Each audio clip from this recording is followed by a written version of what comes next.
भारत को है नाज।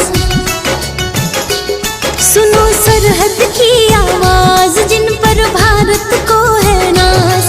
चलो मिलके मनाए दिवाली की शाम, चलो मिलके मनाए दिवाली की शाम। एक दिया जलाए शहीदों के नाम, एक दिया जलाए शहीदों के नाम।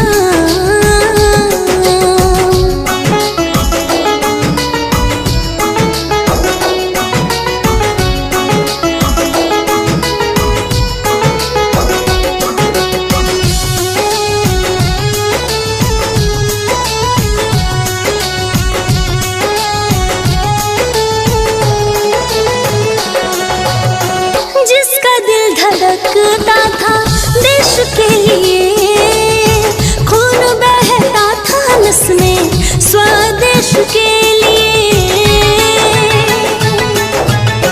भेदती थी कभी जोधे दुश्मन के आंखों को, हमें कंधा देना पड़ा उनके ही लाशों को।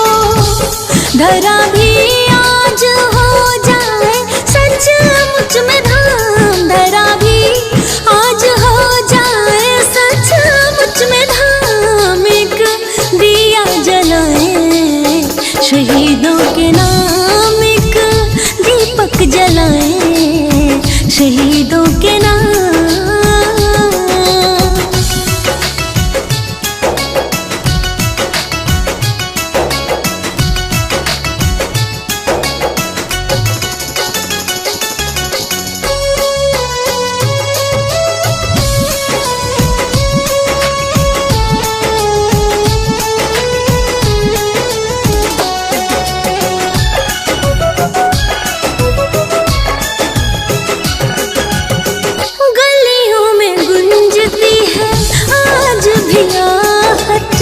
यादों के झरोखों से छलके मुस्कुराहट,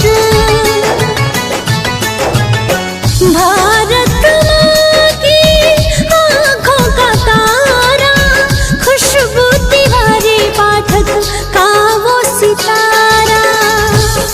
आए धरती पे नील गगन से पैगाम, आए धरती पे नील गगन से पैगाम। एक दिया जलाए शहीदों के नाम, एक दीपक जलाए